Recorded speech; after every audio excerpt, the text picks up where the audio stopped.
doesn't matter. They're still focused on the primary.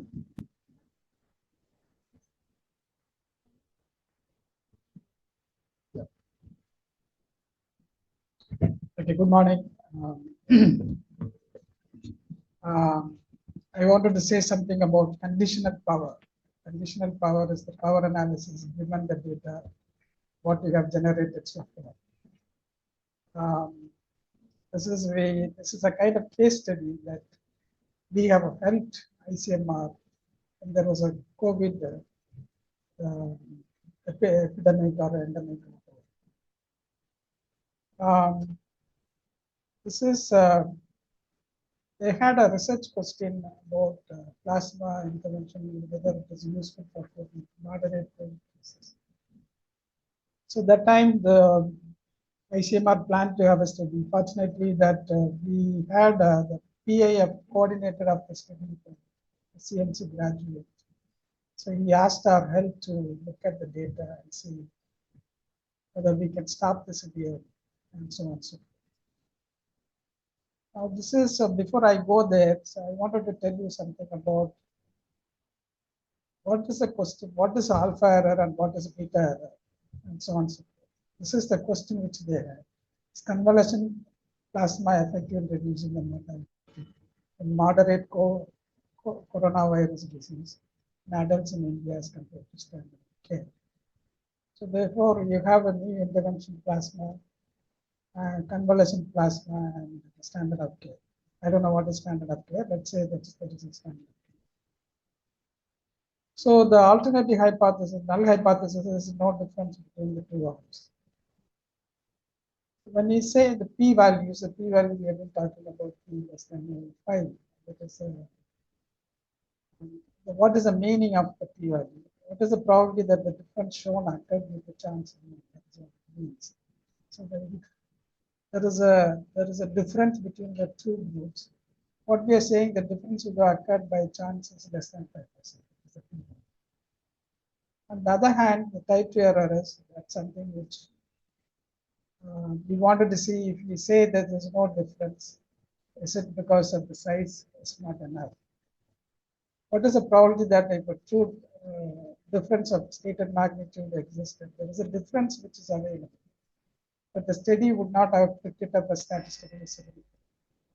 That is because we broadly assume that we don't have enough number to say that there is a significant difference. These two errors are important. The complement of type 2 error is beta error.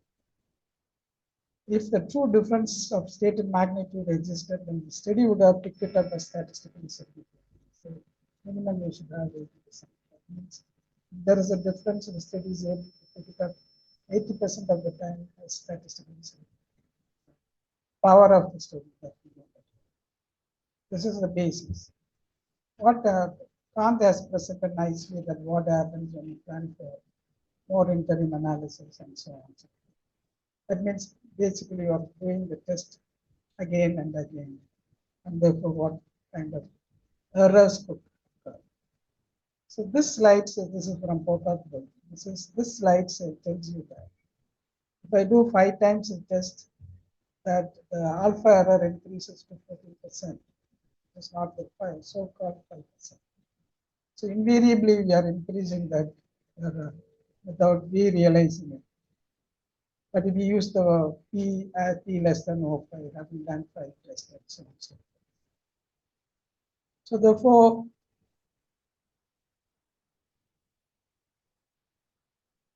the question and interim analysis, when you do this, it's very important to see. When you decided to stop the study, because there is overwhelming efficacy, the p-value is significant. Still, there is a query in your mind. What is the probability that this trend will occur over a period of time? We'll never know whether it gets reversed after some time. We had shown some dots and so on and so forth that it appears as though it's increasing and decreasing and so on and so forth. Can it happen? So the theory is based on the estimation of that probability. What is the probability that this I am going to get the same p-value over after some time or till the end of the study? It's based on Brownian motion. And so the calculation is a bit difficult that people don't use it properly. And they estimate this conditional power, not in developing countries. So therefore, you ask the question whether the obtained current difference is likely to continue in future as well, if the study continues. So therefore, that is a very important question. So therefore, the difference is what? The difference is it not significant or significant, and so on and so forth. So this is what is the probability of getting significant results at the end of the study when there is no difference? For the time being, that appears as though there is no difference, but in the long run, will I get a significant result? So these questions have to be addressed when you do conditional power analysis. So when you design a study, how do we design a sample size calculation, etc.?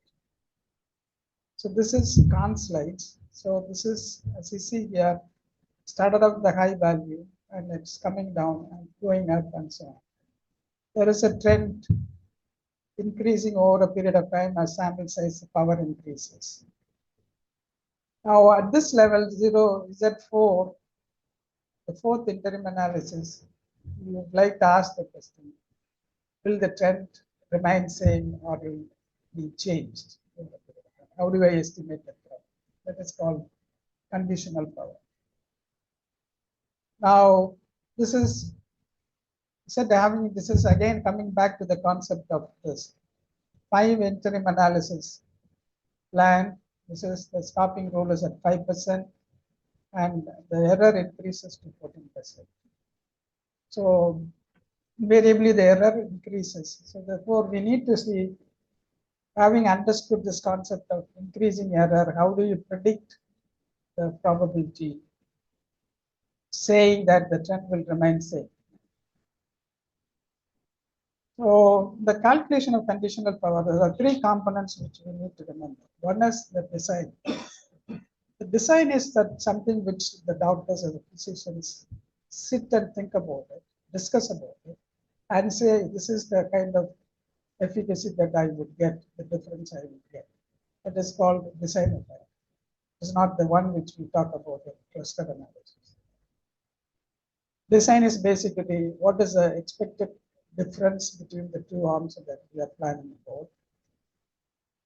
So estimated from the interim data, that is a trend. So when you do real interim analysis, what kind of data emerging out of this? And the null hypothesis of no difference. So this is the design effect is usually it's a bias test. As a planners, we always wanted to have a big difference and so on and so forth. Sometimes it never happens. So this is, so therefore what you have is that the current data which you generate, our question is whether the same trend will exist or not, if it is significant. I wanted to see the null hypothesis, that if I reject the null hypothesis, what is the probability that I continue to reject the null hypothesis in the future as well? So this is the definition for the trend. One may rely more directly on the interim data and assume that the current observed value of the treatment effect will continue in the future. Basically, what is the effect you have got so far? Will it continue over a period of time as well? So CP under null, this is assume a pessimistic scenario that there is no difference between 2 interventions. In the future interim analysis, 2 interventions in the future interim analysis, and it's called the CP under null. So therefore, the future you don't get a difference. There is no difference between 2 arms. The design is the one which I told you about, that which we use to calculate our sample size, etc.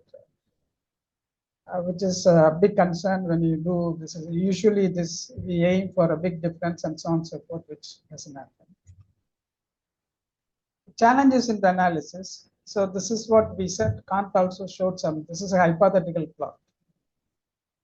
First interim analysis that you see a big difference between the 2 arms, and the next interim analysis is coming down, and it becomes insignificant here. Now, when you are here at the third interim analysis, you need to predict what is the probability that will it become significant after some time, or will it not become significant after some time. That is a conditional power analysis. This is the study which got published in BMJ.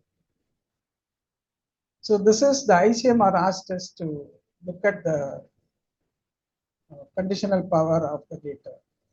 The study was designed to have 464 cases who are over 18 years old. The moderate COVID cases, 39 centers involved in the study. So when they had, this is the data, this is the study planning parameters. They thought standard of care will have 18% mortality, and the plasma arm will have a 50% less mortality. This is a very high difference. And if that is the case, they are supposed to study nearly 226 subjects in each arm. Now, this is when they reached 1/3 of the cases, they wanted us to look at the power of the data. Is that clear? So that is basically conditional power of the first interim analysis. They wanted. At that level, they had nearly 23% mortality rate and 20% mortality, 21% mortality rate. The question is it worth continuing the study? Or shall we estimate what is the probability that the trend will continue at the end of 300 patients and 200 patients in each arm, that they are not going to show any. So you need to put it in a probability. Yes, this is the probability that you are very unlikely you will show any significant difference. Or if there is a possibility that you would show that there is a difference. That is conditional power analysis. This is for, this is again shiny app. Those who have attended survival analysis workshop, you know, so you put the data inside. This is what we did. This was developed by one of our junior staff member. That this is a 74. Can you see this number? 74 and 82 and 82 and this. I'm sure you can read this one. The conditional power. Conditional power and the null is 0.01% or 1% something. Conditional power and current trend is 4%. And the design is 38% or 28%. Now let us discuss this problem. So when you say under the null, that in future that the probability of getting a significant difference is 1%. So therefore, is it worth doing the study, continuing the study? And this is current trend. Current, what is the probability that the p-value shown was significant? Whatever the p-value which you got difference will continue over time is only 4%. So therefore, we recommended that the trial should be stopped. But ICMR, they said by the time that the study was going to be over, and they said we'll continue the study. So you can use this app. So if you click this link, this will appear and you can input the data. Based on the literature, that the advice is this. The current trend is less than 30%. The power is less than 30%. Then we should stop the study for futility. And if the null hypothesis, based on the null hypothesis, the difference or no difference, that is greater than 80%, then stop the study for benefit. If there is a difference, that is a testing hypothesis. If at that level, if the p-value, the power is 80% or more, you stop the study for benefit. This is the guidelines now. Now this is what I have put it in interpretation for you to read. Look at this. This is the data from the paper, and you see here the difference is almost zero between the two arms. And they have not put the p-values here, just because they have given the confidence interval. Now, the power of the above study is 5%. Let me ask you a question. ICMR had money at that time, big money. They have studied thousands of subjects. The question is, will they be able to show that there is a significant difference?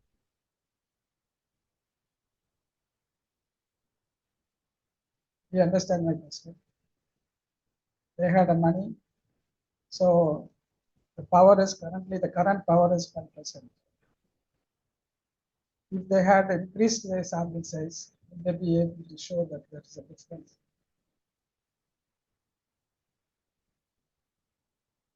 Very, very unlikely.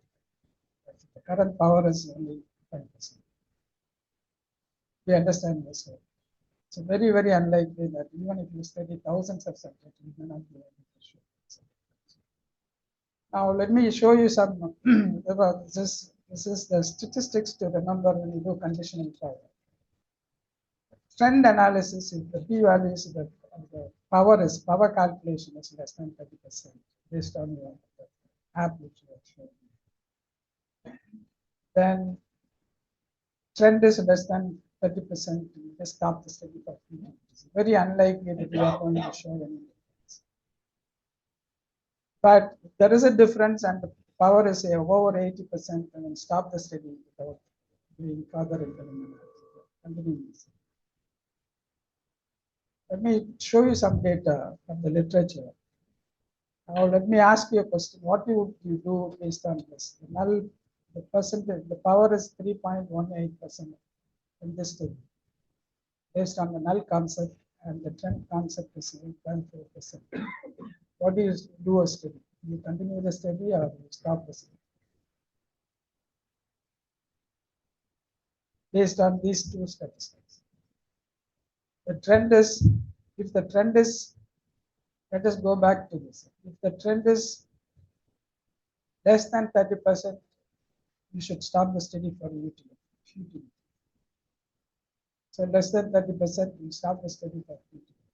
Very unlikely that you are going to show any difference. And similarly for the power also, current trend is only 8%, not 80%. What would you do here? Null has to be greater than or equal to 80%, but you have only 32%. The trend is 96%. What do you do? This is what do you do? Continue the study. What would you do? Trend is over 80%. Trend is, the null is less than 80%, so it recommends us to stop the study. But the trend is over 30%, and the trend is over 30%, so it tells us that it's continue the study. What do we do? Based on the literature, there are recommendations. This is a recommendation. So the trend has to be greater than 30%. If it is less than 30%, you are supposed to stop the study. But this is a 96%, which is very high. On the other hand, null hypothesis, as it stands, you are supposed to get more than 80%, but this is 34%. So this is what do we do? Therefore, it helps you to estimate the probabilities. So you start out with the question when you do interim analysis. What is the probability that the trend will not change? Trend gets remain same over a period of time. These questions will be addressed by using conditional. Do you recommend people do this kind of analysis to take a decision in analysis?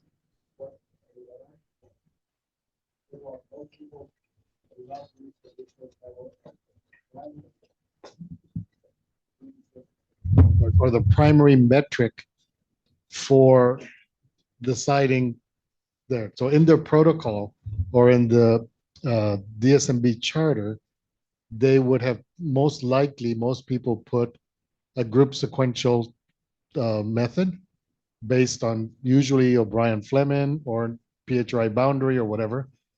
And conditional power is used as a supplementary criterion to look at. So if they have shown that they have very high conditional power, like 96, 95, most likely they have crossed some boundary as well. So they would have already crossed the boundary and they say, is there consistency if do I have high conditional power? If they've crossed the boundary, but their conditional power is small, it could be because they've had just an unusually large effect now, but there's still so much time to go. There's many more events you can get, and their power could be lower. And so maybe their power is 80%, even though they've crossed it. So now they may say, well, we don't feel comfortable stopping. We really want our conditional power as well as crossing to be. So that's what I was mentioning, that they look at this for additional supporting evidence that confirms that it's consistent with their primary choice of testing procedure. The primary testing procedure is what's in the charter, what they said they're going to use for judging it, but they will do these. Maybe in some situations they'll do it. The only place that I've seen it has been in multi-stage adaptive trials where they have conditional power as the criterion, not for stopping the study, but for moving on to the next stage. And then next stage may be recruiting more people or changing something in the protocol or sample size re-estimation. And they will, or proceeding with the study, maybe they're doing the first stage is a feasibility part. And now they say, yes, we have good power here to move on to the next stage. So in adaptive trials, they really like to use conditional power as their criterion. In non-adaptive trials, they tend to use the group sequential testing as their choice. Any other questions?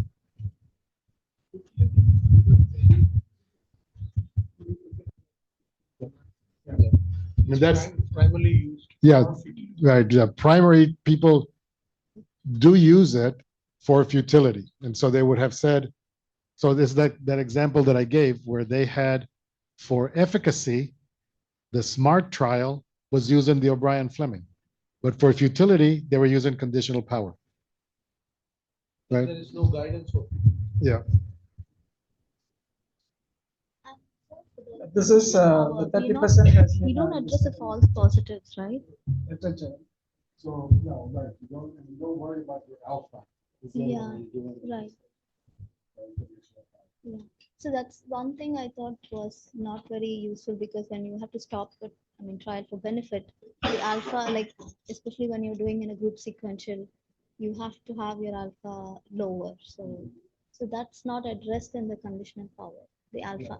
Basically, this part is basically this part is that, say for example, that when there is a p-value is highly significant, 0.01 or 0.001, goes with a high power, and therefore there's no question about it for the early benefit. The question is about futility, as he asked. And the question is about no difference. Why are we continuing the study? Is it likely to give a better results over as you accumulate data and so on?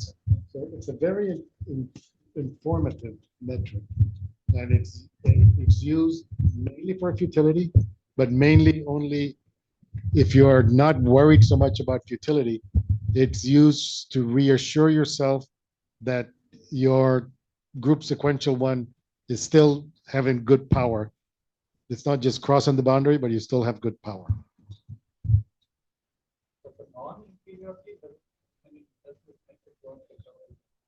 So for non-inferiority, as I said before, you could have futility, but see, futility in that sense is harm, right? That you're showing a trend towards harm, and it's very unlikely. You calculate the power, or probability of being not inferior. So you can, yeah, you can use this as a metric properly. You have the reverse of the null and the alternative, the non-inferiority, so you have to do it properly. But it is used again as a guidance. And in non-inferiority, the early termination of non-inferiority trials is very unlikely for the efficacy hypothesis, meaning that you've already shown non-inferiority. They usually, if a non-inferiority trial is stopped early, it's because of harm and lack of futility of showing non-inferiority. So you're showing harm now, but if you went longer, what is the probability that you would be able to show non-inferiority? If it's not big, then why are you continuing? And if you're really showing harm, that's a problem. But if there's no harm, suppose there was no, if there's no harm, then how is the metric correct to the non-inferiority? So that's not used. I mean, it's just, I mean, they could use it if they wanted to. But if they're not showing harm, non-inferiority trials are never stopped. Because, yeah, The metric will not change. unless you're showing harm. Yeah, Yes. If there is no harm. then Yeah. it should not- And so what tends to happen is a vested, competent DSMB may be asking for this, and they will know how to interpret this. So it is a useful metric anyway, but they would not make a decision or a recommendation based on this in the absence of harm. But this link should not be used for non-inferiority trials. That's what This link, you should not use it. Just a simple study. Yeah. Yeah.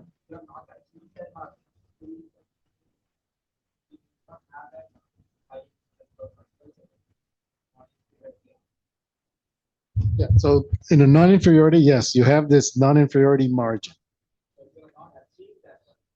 So meaning not achieving that one, you don't want to achieve it. You want to stay away from it. So if you're not causing harm, meaning that you're above that non-inferiority margin, the harm margin, then you continue. Now, then you don't calculate the conditional power of showing harm. What I'm saying is that if you're showing some harm because the confidence interval is going over the non-inferiority margin, you're showing some harm. Now you calculate the conditional power of not showing harm, of being below the margin. And now but the conditional power is not of the point estimate, it's of the upper margin of that one-sided confidence interval. What is the probability that that is below the non-inferiority margin at the end of the study? That's the conditional power that you're calculating for a non-inferiority. But as I said, you only calculate it when you're showing harm. If you haven't been showing harm, then as Dr. Jeyaseelan says, it doesn't really matter. Please don't use this margin, this link for non-inferiority. It's a long simple. Yeah, the margins he gave are for superiority trials. Superiority. So